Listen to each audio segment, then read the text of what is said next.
दोस्तों, आज की इस वीडियो में हम लोग जानेंगे कि आखिर सफलता पाने के लिए क्यों अकेलेपन से गुजरना पड़ता है और कोई व्यक्ति अकेला रहकर जल्द से जल्द कैसे सफलता को प्राप्त कर सकता है। तो चलिए कहानी शुरू करते हैं। प्राचीन समय की बात है, एक गुरु अपना आश्रम बनाकर रहा करते थे। हजारों शिष्य उनसे ज्ञान ग्रहण करने के लिए दूर दूर से उनके पास आकर रहते थे। गुरु के ज्ञान देने का तरीका भी बड़ा ही अनूठा था। शुरुआत में वो अपने शिष्य को उपदेशों के माध्यम से ज्ञान देते थे। उसके बाद वो अपने शिष्य को उस ज्ञान का अनुसरण करने के लिए कहते थे, उस ज्ञान को अपने व्यवहारिक जीवन में उतारने को कहते थे। एक बार उस आश्रम में एक सम्राट अपने बेटे को लेकर पहुंचा। उस सम्राट ने उस गुरु से प्रार्थना की कि आप मेरे बेटे को अपने आश्रम में रहने दें और अपने तरीके से उसे ज्ञान दे। उसे इस आश्रम में बिल्कुल भी ऐसा नहीं लगना चाहिए कि वो किसी सम्राट का बेटा है। उसे बिल्कुल साधारण शिष्यों की तरह ही ज्ञान देने की कृपा करे। गुरु ने मुस्कुराते हुए कहा कि सम्राट, ज्ञान इसी तरीके से लिया जा सकता है। अगर तुम अपने आप को दूसरों से बड़ा समझोगे तो तुम कभी भी ज्ञान ग्रहण नहीं कर पाओगे। अगर तुम्हें ज्ञान ग्रहण करना है तो तुम्हें दूसरों की तरह अपने आप को साधारण समझना होगा। यही ज्ञान ग्रहण करने की सबसे पहली सीढ़ी होती है।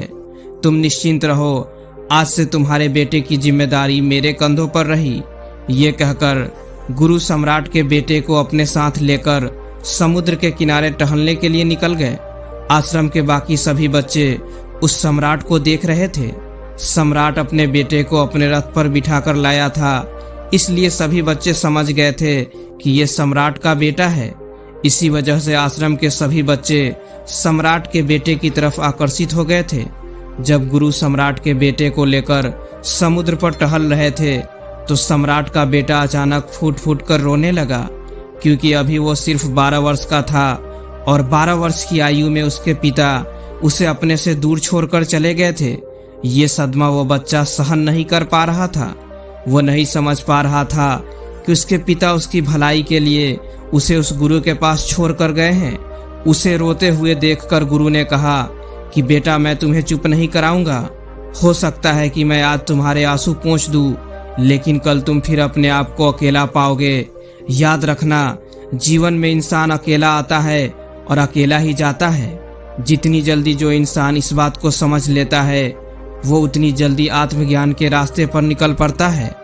गुरु ने अपनी बात आगे बढ़ाते हुए कहा कि जो इंसान अकेला रहना सीख लेता है वही खुद से प्यार कर पाता है, और जो खुद से प्यार करना जानता है वो किसी के भी जाने का अफसोस नहीं करता, क्योंकि वह खुद से ही प्यार करता है।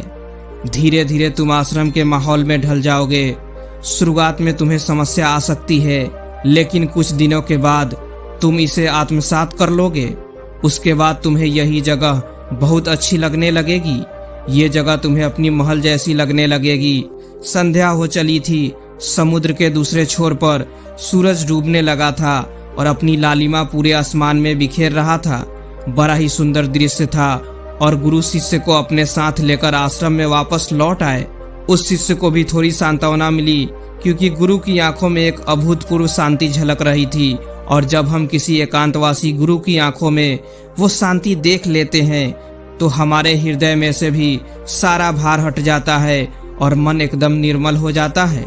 जब सम्राट का बेटा रात्रि का भोजन करने के लिए भोजन कक्ष में पहुंचा तो आसपास के सभी शिष्य उसके पास आने लगे। उन सभी को पता था कि ये सम्राट का बेटा है और अगर हम इससे दोस्ती कर लेते हैं तो उससे हमारा बहुत फायदा होने वाला है।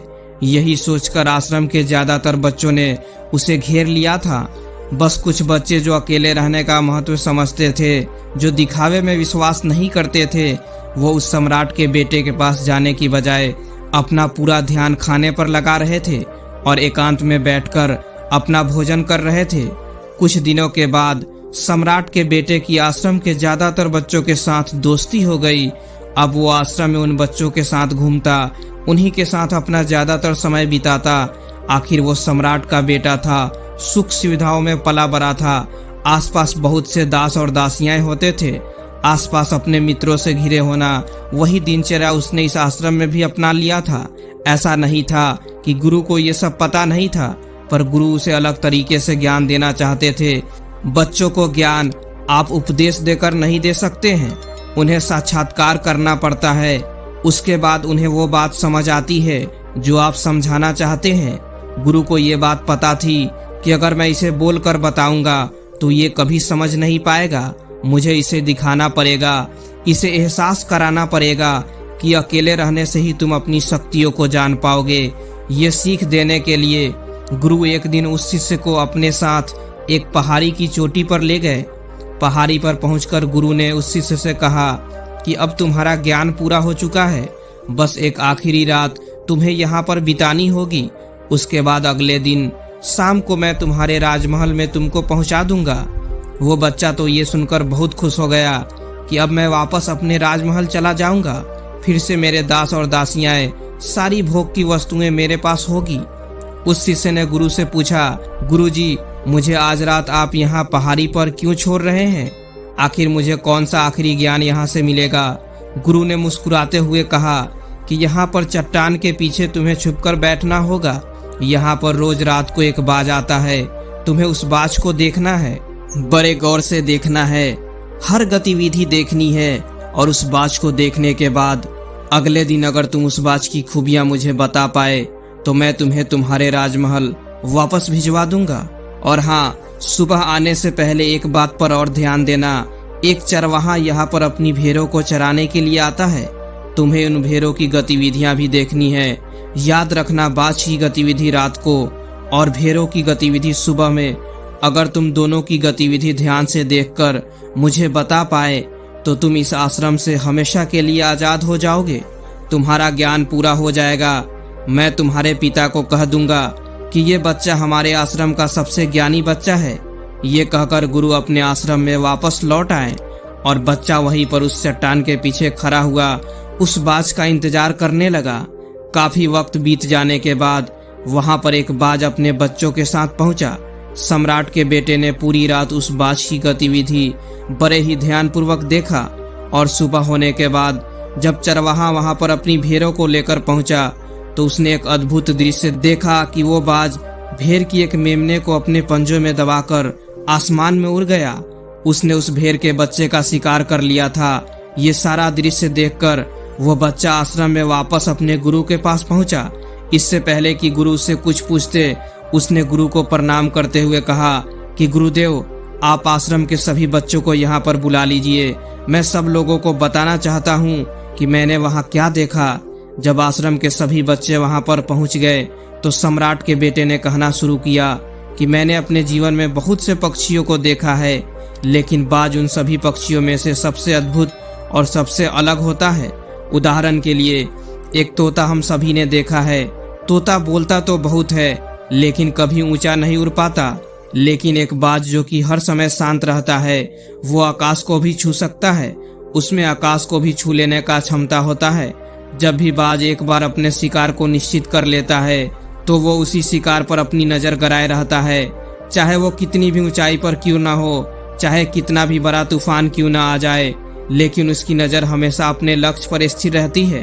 आज सुबह जिस बाज को मैंने देखा, उसने हर भेड़ को अपना शिकार नहीं बनाया, बल्कि उस भेड़ों के झुंड में से उसने उस भेड़ के मेमने को अपना शिकार बनाया। उस बाज की तरह हमें भी अपना ध्यान अपने ही एक लक्ष्य पर स्थिर रखना चाहिए। चाहे कितनी भी अड़चने क्यों ना आए, हमें अपना लक्ष्य स्पष्ट दिखाई देना चाहिए। 4-5 अलग अलग लक्ष्यों में अपनी ऊर्जा बर्बाद करने की बजाय हमें किसी एक लक्ष्य पर पूरी एकाग्रता के साथ ध्यान देना चाहिए। तीसरी बात जो मैंने उस बात से सीखी और जो हम सभी को सीखनी चाहिए वो ये है कि बाज कभी भी दूसरे पक्षी के साथ नहीं उड़ता, वो हमेशा आकाश में अकेले उड़ता है।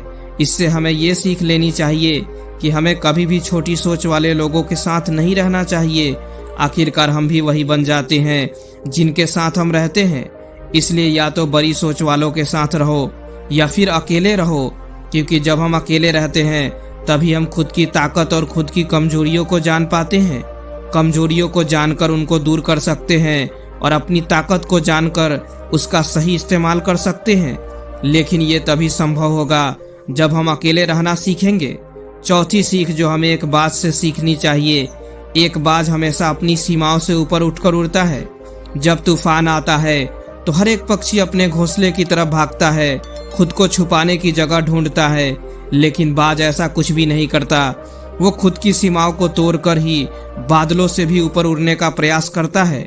हवाएं उसे थपेरे मारती है, पंख उसके भारी हो जाते हैं, पानी और धूल की वजह से उसे कुछ दिखाई नहीं देता, लेकिन वह फिर भी आसमान की तरफ उड़ता रहता है और अंततः बादलों से भी ऊपर निकल जाता है और वहां तब तक उड़ता रहता है जब तक मौसम ठीक नहीं हो जाता। अपनी सीमाओं को सिर्फ इसलिए तोड़ पाता है क्योंकि वो समस्या के आने पर उससे घबराता नहीं है, उससे डरकर बचने का प्रयास नहीं करता, बल्कि एक सकारात्मक नजरिए के साथ उसका सामना करता है। जीवन में चाहे कितनी भी अड़चनें क्यों ना आए, हमें उन अड़चनों से लड़ना चाहिए, ना कि उनसे डरकर कहीं छुपकर बैठना चाहिए। बहादुर तो वो लोग होते हैं जो तूफानों से टकरा जाते हैं। अरे कायर तो अपने घर में, अपने घोंसले में अपनी जगह ढूंढकर बैठ जाते हैं। पांचवी बात जो हमें एक बात से सीखनी चाहिए कि बाज कभी भी अपने घोंसलों में घास की कोमल तिनके नहीं रखता। जो तिनके कोमल हो जाते हैं वो उन्हें निकाल कर फेंकता रहता है। इसी तरह चाहे कितनी भी आरामदायक जिंदगी आपको मिली हो, लेकिन उस आराम से ऊपर उठकर अपने आलस्य को तोड़कर जीवन में मेहनत करते रहना चाहिए। जीवन में पसीना बहाना चाहिए, शारीरिक मेहनत करनी चाहिए। अपने घोंसलों से कोमल तिनके को उठाकर फेंक दो और आज ही अपने आलस्य को तोड़कर निकल पड़ो। हर दिन अपने आप को चुनौतियां दो, हर दिन मुश्किलों से लड़ो, क्योंकि वही मुश्किलें तुम्हें मजबूत बनाएंगे। जंगल के राजा शेर को भी झुंड बनाकर शिकार करते हुए देखा जा सकता है, लेकिन बाज हमेशा अकेला शिकार करता है, क्योंकि वो जानता है कि भीड़ हौसला तो देती है मगर साहस छीन लेती है। आदमी को हमेशा अकेले ही आगे बढ़ना होता है। यही कारण होता है कि वो जल, थल और नभ सभी जगह पर अपने शिकार का परचम लहरा सकता है। बाज की उम्र लगभग 70 साल की होती है, लेकिन 40 साल में उसका शरीर बूढ़ा हो जाता है। नाखून उसके पैरों में धंसने लगते हैं, पंख उसके शरीर में चिपक जाते हैं, उसकी चोंच मुड़ जाती है, उसका शरीर भारी हो जाता है। ऐसी स्थिति में शिकार करना तो क्या, उड़ने की भी हालत नहीं रहती। ऐसे में उसके पास सिर्फ 2 विकल्प होते हैं। पहला, या तो वो खुद की इस अवस्था को स्वीकार कर ले और भूखा प्यासा मर जाए, या किसी दूसरे जानवर का शिकार बन जाए। और दूसरा विकल्प ये होता है कि वो 6 महीने एक बहुत ही दर्दनाक प्रक्रिया से गुजरे और खुद को फिर से पहले जैसा मजबूत बना ले। लेकिन बाज तो बाज है, वो दूसरा विकल्प चुनता है। इसके लिए वो खुद को एक बहुत ही ऊंचे पहाड़ पर ले जाता है, जहां वह पहले अपनी चोंच से अपने सारे पंख खींचकर उखाड़ देता है और फिर चट्टान पर पैर मार मार कर अपने पंजे तोड़ देता है। उसके बाद उसी चट्टान पर अपनी चोंच को पटक पटक कर तोड़ देता है और इस लहूलुहान अवस्था में खुद को दूसरे जानवर से छुपाता फिरता है। अगले 6 महीने तक वो इसी दर्दनाक प्रक्रिया से गुजरता है और इंतजार करता है नई चोंच, नई पंख और नई पंजों का, और तब फिर वो अपनी नई जिंदगी की शुरुआत करता है और निकल पड़ता है अपने शिकार पर और अगले 30 सालों तक फिर से राज करता है। इसलिए समय आने पर हमें भी अपनी पुरानी आदतों को छोड़ना पड़ता है और कुछ नया सीखना पड़ता है। समय के साथ बदलना पड़ता है, अपने आप को तैयार करना पड़ता है, वरना हमारा भी शिकार हो सकता है, हम भी पीछे रह सकते हैं। इसके बाद सम्राट के बेटे ने भेड़ों की विशेषता बताते हुए कहा कि भेड़ हमेशा झुंड में चलती है। उन्हें झुंड में एक साथ चलने से हिम्मत तो मिलती है, लेकिन जैसे ही उन पर शिकार होता है वैसे ही वो भीड़ तितर बितर हो जाती है और उस पूरी भीड़ में से एक भी भेड़ अपने साथी की मदद के लिए वापस नहीं लौटती। इससे हमें ये सीख मिलती है कि हमारे साथ कितने भी लोग खड़े हो, किसी पर भी यकीन नहीं करना चाहिए। यकीन करना हो तो खुद पर करना, क्योंकि बुरा समय आने पर वो भीड़ कब तितर बितर हो जाएगी आपको पता ही नहीं चलेगा। इतना सब बताने के बाद सम्राट के बेटे ने अपने गुरु से कहा कि गुरुदेव, अगर मुझसे कोई सीख रह गई हो तो कृपा करके आप बताने की कृपया करें। गुरु ने सभी बच्चों को संबोधित करते हुए कहा कि ये सभी बातें जो अभी इस बच्चे ने बताई है सब सही है, लेकिन ये सारी खूबियां आप लोगों में तभी पैदा हो पाएगी जब आप अकेले रहने का अभ्यास करेंगे। आपने देखा होगा कि बाज कभी भी किसी दूसरे पक्षी के साथ नहीं रहता, ना ही किसी के साथ अपनी जोड़ी बनाता है। वो आसमान में अकेला उड़ता है और अकेला उड़ने की वजह से वो अपनी ताकत और अपनी कमजोरी को जान पाता है। इसके बाद गुरु ने अपनी बात खत्म करते हुए कहा कि मैं आज रात इस सम्राट के बेटे को इसके राजमहल में छोड़ने के लिए जा रहा हूँ, क्योंकि इसकी सीख यहाँ पर पूरी हो गई है। ये कहकर गुरु उस सम्राट के बेटे का हाथ पकड़कर राजमहल की तरफ रवाना हो गए और बाकी सभी बच्चे उन्हें पीछे से जाते हुए देखते रहे। तो दोस्तों, आपको ये कहानी कैसी लगी कमेंट सेक्शन में जरूर बताएं, और अगर कहानी अच्छी लगी हो तो इस वीडियो को लाइक करें और इस चैनल को जरूर सब्सक्राइब करें। Thanks for watching this video.